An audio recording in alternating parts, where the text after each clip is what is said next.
नाज़रीन आदाब, मैं हूँ युसरा और आप देख रहे हैं एमएमसी न्यूज़ इंडिया। नाज़रीन, अगर आपने अभी तक हमारे चैनल को सब्सक्राइब नहीं किया तो आज ही हमारे चैनल को सब्सक्राइब करें ताकि आप सच्ची और अच्छी खबरें सबसे पहले देख सकें। नाज़रीन, हमारे साथ बात करने के लिए मौजूद हैं डॉक्टर मुमताज़ आलम रिजवी साहब। नाज़रीन, आज हम उनसे बिहार इंतखाबात के बारे में कुछ खास बातचीत करेंगे। मुमताज़ साहब, माइनॉरिटी मीडिया सेंटर में आपका बहुत बहुत खैर मकदम है। जी शुक्रिया बहुत बहुत। मुमताज़ साहब, बिहार इंतखाबात में आखिरी मरहले की पोलिंग होनी है, प्रचार थम गया है। आपको क्या लगता है इस पूरी मुहिम में क्या चीज़ हावी रही है, क्या चीज़ तवज्जो का मरकज़ रही है, इस बारे में आप क्या कहेंगे? देखिए, 3 मरहले में पोलिंग होनी थी। 2 मरहले की पोलिंग हो चुकी है और 1 मरहले की पोलिंग अब होनी है। जाहिर सी बात है, और 10 नवंबर को बिहार असेंबली इंतखाबात के नताइज बरामद होंगे। कोरोना के दौर में ये सबसे बड़ा इलेक्शन माना जाता है पूरी दुनिया में, तो ये इसकी बड़ी अहमियत है। यहाँ पे बिहार में कुल 243 सीटें हैं और उनके लिए 3 हिस्सों में इंतखाबात कराए गए। प्रचार ख़त्म हो गया है और अब इंतज़ार है पोलिंग का और उसके बाद नतीजे का। जहाँ तक आपका सवाल ये है कि इसमें इस दौरान प्रचार में क्या चीज़ हावी रही, तो वो बहुत साफ़ है। अगर आप एनडीए की बात करें, बीजेपी की बात करें, तो बीजेपी अपने वही पुराने एजेंडे पर पूरे कैंपेन में बात करती रही।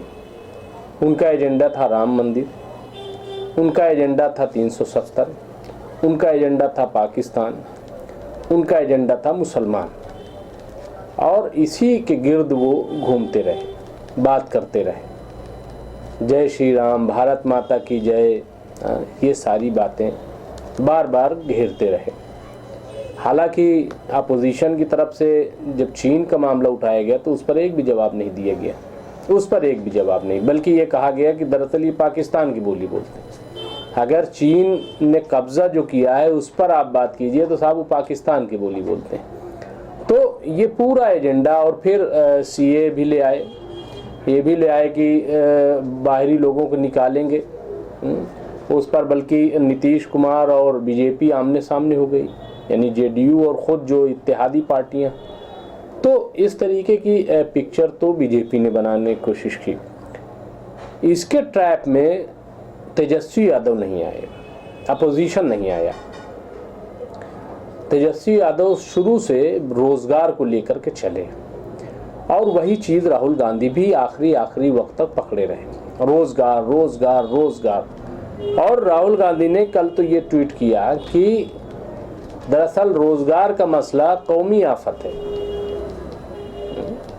एक राष्ट्रीय आपदा के तौर पर इसको हम देख रहे हैं, क्योंकि जिस तरीके से बेरोज़गारी बढ़ रही है, रोज़गार कम हो रहा है, ये एक बड़ा मसला है।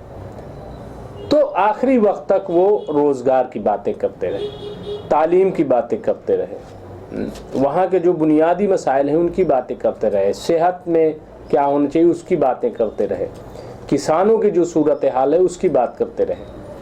तो 2 तस्वीरें बिल्कुल साफ वहाँ पे दिखाई दी, एक बुनियादी मसला और एक जज्बाती मसला। तो ये पूरा वहाँ पे प्रचार रहा। और कोरोना पीरियड में जो लोग डर रहे थे कि कोरोना में क्या होगा, और कई जगहों पे अभी मंदिरों में भी लोग नहीं जा रहे हैं, मस्जिदों में भी लोग नहीं जा रहे हैं, और गुरुद्वारों में लोग वैसे नहीं जा रहे हैं, लेकिन बिहार में सारी चीज़ें टूट गई। सब ने खूब धुआंधार रैलियां की, खूब रैलियां की, कहीं ना कोई सोशल डिस्टेंसिंग है ना कहीं कुछ है, खूब रैलियां हुई। और रैलियों में भी देखा गया कि कहीं भीड़ है और कहीं भीड़ नहीं है, और जहां कहीं भीड़ नहीं है तो वो बीजेपी का खेमा रहा है। तो बहरहाल ये पूरी तस्वीर है, और वहाँ ये 2 तस्वीरें उभर कर सामने आई हैं। बीजेपी ने क्यों रोज़गार पर बात नहीं की, बीजेपी ने क्यों तालीम पर बात नहीं की, बीजेपी ने क्यों किसानों पर बात नहीं की। लेकिन ये एक बहुत बड़ा सवाल उठा कि अगर वाकई आपने एक रिफॉर्म किया है एग्रीकल्चर में, ज़राअत में, खेती में, तो फिर जो कानून आपने बनाया था उसकी बुनियाद पर आप बिहार में इलेक्शन क्यों नहीं लड़े? आपको तो बिहार में कहना चाहिए था कि हम जो ये कानून लेके आए हैं ये बहुत अच्छा कानून है, बिहार की वो सूरत बदल जाएगी। लेकिन इस पर कहीं कोई बात नहीं हुई। और अगर कहीं भी होगी, मान लीजिए कोई अच्छी बात, हम ये नहीं कह रहे हैं कि कोई अच्छी बात ना कही होगी, ज़रूर अपने काम गिनवाए होंगे, लेकिन चूँकि बीजेपी को वो सूट नहीं करता है, मीडिया को भी वो नहीं सूट करता, ठीक है। अगर वो अच्छी बात भी कर रही होगी तो वो उसके लिए, मीडिया के लिए वो खबर ना होगी, क्योंकि उसको लगता है कि अरे इसको कौन सुनेगा बीजेपी की ये वाली बात, अच्छी बात कोई नहीं सुनेगा। तो इसलिए वो बात कि जिसमें ये कहा जाए कि भेजो पाकिस्तान और भेजो कब्रिस्तान, तो ये बात जो है वो बीजेपी बहुत तेजी से, चाहे एक मामूली सा बीजेपी के लीडर अगर ये बात कह दे तो दिन भर हो सकता है डिबेट उस पर शुरू हो जाए, मामूली से मामूली। और मैंने तो देखा है कि 4th क्लास का जो लीडर है बीजेपी में, वो इसी तरीके का बयान दे के बड़ा लीडर बन गया। जैसे टीवी पे एंकर, बहुत से ऐसे एंकर जो अर्नब गोस्वामी की नकल करके बदतमीजी की, बड़े एंकर बन गए देखते देखते मेरे। यानी उनको जबान की तमीज नहीं है, बोलना नहीं जानते, चीखना सिर्फ जानते हैं, और वो बड़े एंकर बन गए। इसी तरीके से बीजेपी में वो लीडर जो वाकई पढ़े लिखे थे वो तो पीछे रह गए, लेकिन जो चीखना जानते थे, गाली देना जानते थे, झूठ बोलना जो जानते थे बहुत, वो बड़े लीडर बन गए। मैं ये बात हवा में नहीं कह रहा हूं, आप पता कर लीजिएगा, बहुत बड़े लीडर बन गए। तो ये असल में बिहार में हुआ है। जी मुमताज साहब, क्या रोजगार का इशू बिहार के लोगों में तवज्जो का मरकज है? देखिए, मैं समझता हूँ कि सिर्फ बिहार के लोगों का नहीं, यूसरा साहिबा, पूरे मुल्क में रोज़गार का तवज्जो का मरकज़ है। और अगर आप आलमी पैमाने पे देखें तो अभी अमेरिका का इलेक्शन चल रहा है, वहाँ भी रोज़गार का मसला बहुत बड़ा मसला हो गया है। इक़्तिसादियात का, मईशत का, माशी मसला बहुत बड़ा मसला है। तो बिहार हो, पूरा हिंदुस्तान हो, वो तवज्जो का मरकज़ है, क्योंकि बगैर रोजगार के इंसान के पास पैसा नहीं होगा। जब पैसा नहीं होगा तो इंसान खाएगा क्या? तो रोजगार तो एक बड़ा मसला है ना, एक चैलेंजिंग मसला है। खाली पेट भजन न होए गोपाला, वो वाली कहानी है।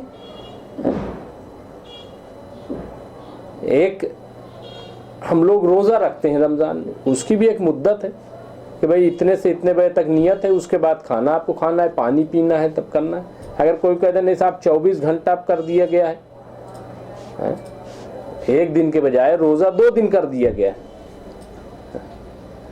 तो हो सकता है कि कुछ लोग अपना बर्दाश्त कर लें, लेकिन बहुत से लोग कहेंगे ये क्या तमाशा है। आज भी हमारे यहाँ एक मिसाल चलती है खूब मसल कि गए थे नमाज छुड़वाने और रोज़ा जो है वो गले पड़ गया।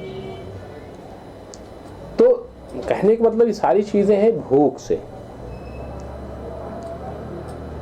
अल्लाह ताला ने भी एक लिमिट रखी है भूख के बर्दाश्त की, प्यास के बर्दाश्त की एक लिमिट है कि जहाँ तक इंसान बर्दाश्त कर सकता है, उसके बाद आप रोज़ा खोलिए और फिर जैसे नॉर्मल जिंदगी रहिए। तो लेकिन अगर अनलिमिट हो जाए भूख, कोई भूख से मर रहा हो और तुम उसके सामने कहो साहब मैं तो बहुत शानदार मंदिर बना रहा हूँ, मैं तो बहुत शानदार मस्जिद बना रहा हूँ, तो क्या करेगा वो? आपकी बात सुनेगा क्या? एक आदमी प्यासा हो बहुत ज़्यादा, उसको प्यास शिद्दत की लगी हो और आप बड़ी बड़ी बातें उसके सामने करेंगे, क्या करेगा? उसका दिल लगेगा? नहीं लगेगा। तो यही हाल बिहार का। लॉकडाउन में कितने बड़े पैमाने पर लोग बेरोजगार हुए, कारोबार बंद हुए, उसका असर नीचे तक है। तो इसलिए वो बिहार में रोजगार का तवज्जो का मरकज रहा और इसीलिए मैं इसी बुनियाद पे कर रहा हूँ। मैं कोई भविष्यवाणी नहीं कर रहा हूँ, लेकिन अगर वहाँ पे रोजगार का ट्रेंड चला, तवज्जो का मरकज जैसा कि नजर आया, तो फिर वहाँ पे हुकूमत बदल जाएगी। जी मुमताज साहब, अगर रोजगार के नाम पर वोट दिए गए तो इसका दूसरे सूबों पर क्या असर पड़ेगा? देखिए उसरा साहबा, अगर बिहार में ये ट्रेंड चल गया जैसा कि मुझे दिख रहा है, अगर वहाँ रोजगार, तालीम, सेहत यानी बुनियादी मसाइल पर अगर लोगों ने वोट किया तो ये ट्रेंड चलेगा। ये फिर आप देख लीजिएगा कि बंगाल में भी चलेगा, और ये आप देखिएगा कि आसाम में भी चलेगा, और ये फिर 2022 में यूपी में भी चलेगा। क्योंकि बहुत देर तक आप जज्बाती इश्यूज में, जैसा कि मैंने कहा, कि आप किसी को नहीं उलझा सकते। इसलिए अब सारे लोगों की तवज्जो का मरकज़ बिहार है, बिहार के राय दहिंदगान है। हालांकि मैं एक चीज़ ये हमेशा कहता हूँ कि बिहार का वोटर बहुत समझदार है, वो बहुत ही समझदारी से काम लेता है। मैं बाकी की बात नहीं करता, मैं इसलिए बंगाल की बात भी नहीं करता कि बंगाल में बहुत कम, एक आध बार अगर गया तो गया, वरना नहीं गया। वहाँ के मैं मिजाज को नहीं जानता हूँ। हाँ, आसाम ज़रूर मैं गया, वहाँ गुर्बत बहुत है, वहाँ गुर्बत बहुत है, परेशानी बहुत है, और वहाँ वोट का क्या ट्रेंड है, कैसे, मैं उसको भी नहीं जानता, क्योंकि मैं एक बार भी कवर करने नहीं गया वहाँ पे। बिहार में कवर करने गया, इसलिए मैं बात कर रहा हूँ। यूपी की बात मैं कर सकता हूँ। यूपी में बहुत ज़्यादा दानिशमंदी राय दहिंदगान में नहीं है, लेकिन बहरहाल आदमी जब चोट लगती है तो सीखता है, हो सकता है कोई सबक मिल जाए उसको। कुल मिला करके आने वाले दिनों में जो बुनियादी इश्यूज़ हैं यूसुफ साहिबा, उसी पर इलेक्शन होगा, और बिला वजह की भाषणबाजी और तकरीर से अब कुछ होने वाला नहीं है। जी मुमताज़ साहब, बहुत बहुत शुक्रिया। जी शुक्रिया। नाज़रीन, आज हमारे साथ बात करने के लिए मौजूद थे डॉक्टर मुमताज़ आलम रिजवी साहब। नाज़रीन, आज हम उनसे बिहार इंतखाबात के बारे में कुछ खास बातचीत कर रहे थे। हमने मुमताज़ साहब से पहला सवाल किया था कि बिहार में आखिरी मरहले की पोलिंग होनी है, प्रचार थम गया है, तो जो मुहिम थी, जो इंतखाबी मुहिम चल रही थी, तो उसमें अहम इशू क्या रहा, क्या हावी रहा, तो इस बार मुमताज़ साहब ने खुसूसी तबसरा पेश किया। दूसरा सवाल हमने मुमताज़ साहब से किया था कि क्या रोज़गार बिहार के लोगों का अहम इशू है, इस पर मुमताज़ साहब ने भी खुसूसी तबसरा पेश किया और अपनी राय पेश की। तीसरा सवाल हमने मुमताज़ साहब से किया था कि वोट रोज़गार की वजह से देंगे लोग, तो इस पर मुमताज़ साहब ने अपनी राय पेश करते हुए कहा है कि बुनियादी मसाइल पर ही वोट दिए जाएंगे, जो दूसरे मसाइल हैं, गैर ज़रूरी मसाइल हैं, उन पर अब वोट नहीं दिए जाएंगे। इस पर हमने कुछ ख़ास बातचीत की।